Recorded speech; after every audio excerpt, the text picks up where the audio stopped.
Hello, and you join me in my shed again. I said in a previous video I wasn't going to do a video on this, but I'm decided I'm going to. It's a Parkside belt sander. Some of you may know I like the Parkside range from Lidl. I bought this it was probably about a week or so ago. So I thought I'd do an unboxing, play about with it, and just show you what it can do. I've also got some ideas of making a base or a stand for it, so I can use it as a bench sander and also turn it vertically. But I'll tell you more about that in the video. So here we go. So here it is, the Parkside belt sander, 900 watts. You get one sanding belt with it, grit 80. Accessories, the belt, some clamps to fix it onto a bench. What's that? Is that the extractor box? We'll soon find out. Belt speed, 400 meters per minute. Good for belt sander racing then. If you haven't seen that, you ought to look it up on YouTube. Belt sander racing. It's fascinating. Definitely worth a look. 4 meters of cable, 3-year warranty. Ideal for sanding wood, plastic, metal and filler, as well as painted surfaces. Okay, right, let's open it up.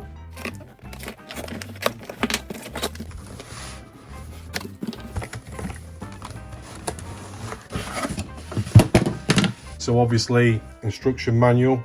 PDF online, obviously being able to scan that and look at it more detail online. We're not bothered with that for the time being. Okay, so in the box obviously comes the sander itself, rubber grips, rubber handles, sturdy. Accessories pack. So what do we get in here? Reducers for the dust extraction. Comes with a dust box anyway. Obviously, if you want to use an extraction system, vacuum, stick it on there, and then 2 clamps to fix it to a bench, which I'll take it, so it must sit on the top there. So yeah, there's 2 little holes to locate them. So yeah, it comes with 1 belt. I thought they might have given a few more, but it wasn't a bad price actually, $34.99. I need to be ordering some of them though. I thought it might come with a few more, but anyway, never mind. So that must be with the release. Comes off very easy. 80 grip.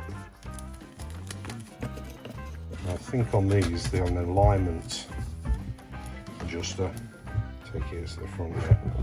I noticed this as well at the front there. So we pull that back, you've actually got a fine sander on the top. So if we're going around curves, I suppose you pull that back. It doesn't hold back though, so I wonder if that's, yeah, it doesn't hold back unless I'm doing something wrong. So there's the trigger, rubber coated trigger, speed setting 1 up to 6. So what I think I'll do is I'll play about with it and then I'll come back to you once I've familiarised myself with it. Okay, so firstly, this does go all the way back. It doesn't just, it's spring loaded from that position, but it's because I put the handle in the upright position. Now if you just undo this knob here, you have to take it out quite a way actually, and then that will click down position. And it's there for a good reason actually, because spring loaded at that point, so if you're doing hard to reach points with that part of the sander, then you don't want to be using it with your hand here, because you're likely to slip, catch your knuckles on the belt. So it's got this little sort of wedge shaped part of plastic there to stop it from going all the way back, and then when you release it, it goes all the way back, it stays in that position. So yeah, that's well thought out. To release the dust box, just slide it upwards. Now, I've been playing around with this already, and yeah, it's covered in dust. There's a lot of dust in there. Dust doing its job, and there's like a mesh inside. You can see it from the outside there. When I get this set up, I'll use my dust extraction anyway most of the time, but for now I'll just leave that on there. Okay, so yeah, again the trigger is just there, and then the lock-in. To lock it in, pull the trigger, push that, and then release. And then to release it, just click it. Which is a great idea for when it's being used as a bench sander, so in the upside down position, but I'm sure Loz at Grandpa's Workshop will play testament to this. If you leave it like that, leave it switched on and then plug it in, then it's belt sander racing. Check him out, by the way, Grandpa's Workshop. So again, there's the handle to release the belt. Slides out really easily. I've actually seen, I don't know who did it now, someone doing a video on making your own belts, just getting a roll of sandpaper and then join it, but I don't know who it was who suggested it, but it looked like quite an interesting idea, and I wondered if you're going to save a bit of money, but I can imagine it's some sort of way of gluing it together. So overall it feels really sturdy, as most Parkside stuff does, and they give that 3-year warranty, and there's a lot of people that have said in past and comments as well how much they rate Parkside from Lidl, and also the Aldi range as well, the work zone stuff and the Ferex stuff. But yeah, I've never had to claim anything on warranty. I've heard many people saying that it's very easy to put a claim in if something goes wrong. So I'll not bother with the adjustment at the moment because it's already perfectly true, but to adjust it, there's a little knob just there, so you can set the alignment to bring the belt in either direction to set it up. But at the minute it seems spot on.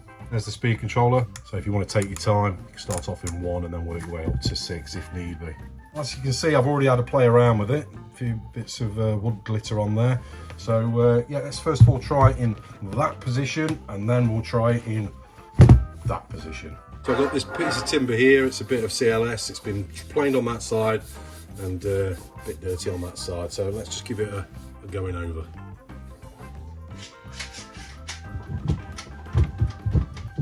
You can see I've just clamped it down to my workbench.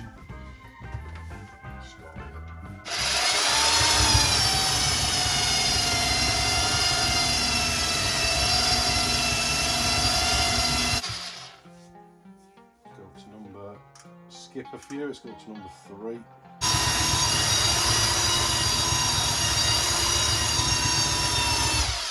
Yeah, it's really eating through that, and let's go up to number 6.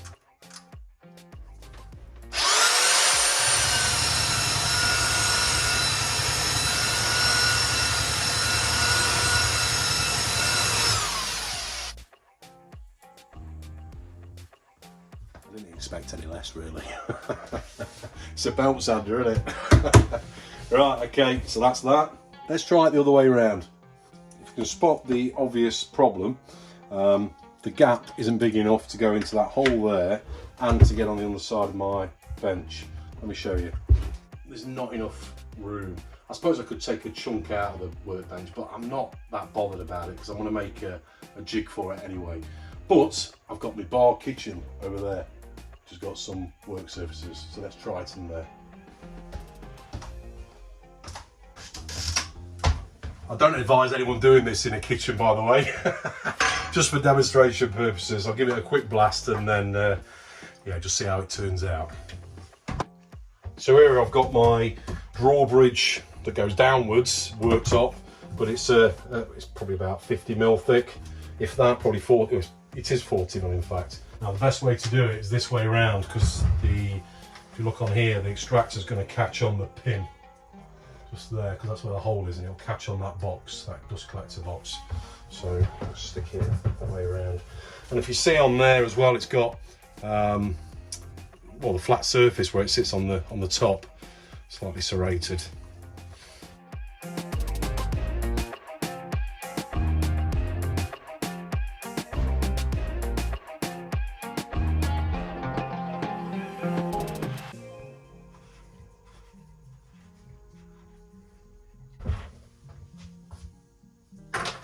And the other hole is in there somewhere.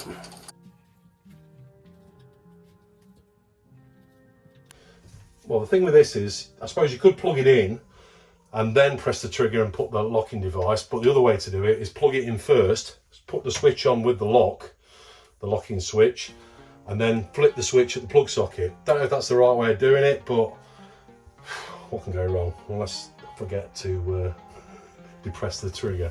Anyway, right, let's give it a whirl.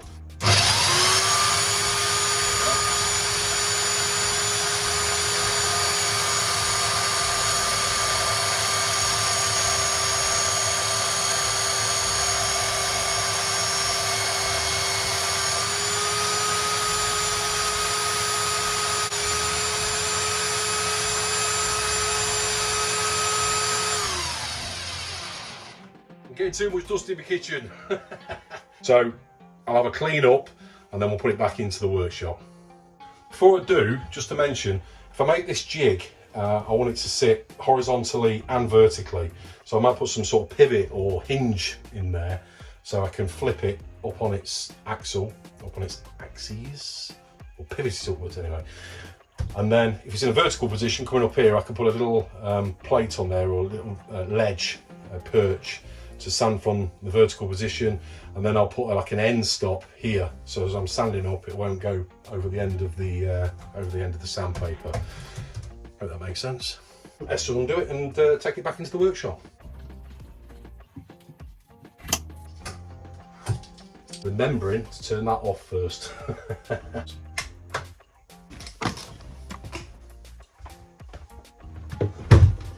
The one thing I didn't try was this hard to reach point here. So let's give it a quick go on this piece of timber here.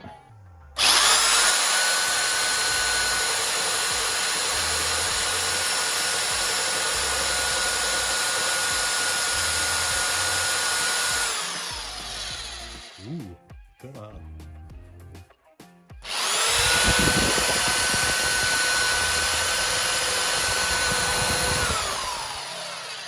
Could sculpt timber with this.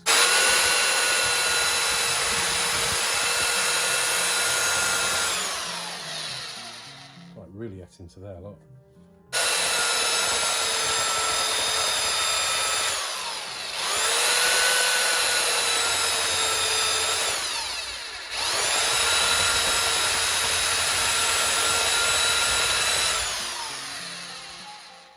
Some sort of handbrake. So yeah, I'm looking forward to using it. Look at this lot, nice clean shed. So there it is, the Parkside belt sander. What do I think of it? Very happy, good value for money. It's been many years since I've had a belt sander, so I haven't got much to compare it with, but first impressions, really good. Have you got one similar, or have you got one the same? I think this point here, it will come in handy for all sorts of hard to reach places, and then maybe a little bit of sculpting with it. I don't know. There's endless possibilities for a belt sander, I'd say. But anyway, the main reason for showing you is I want to build this platform probably in the next few weeks or so. So stay tuned. I say I'll probably build it, and then I might buy a bench sander, a designated bench sander. But anyway, I'm going to try it out, see how good it is. I want to see how much these belts are as well. I can't imagine them being that expensive. Get a few different sizes of grit. Yeah, next time I'll be using one of these. The amount of dust it kicks out is yeah, astronomical. So I need to get a dust extraction system in this workshop as well. I've got my eye on one of them record dust extractors, so hopefully in the next few months I might invest in one. Please subscribe if you're new here. If you put a comment below, that's great. Any of your thoughts, questions, whatever. And yeah, I'll see you next time. Thanks for watching. Take care. Cheers.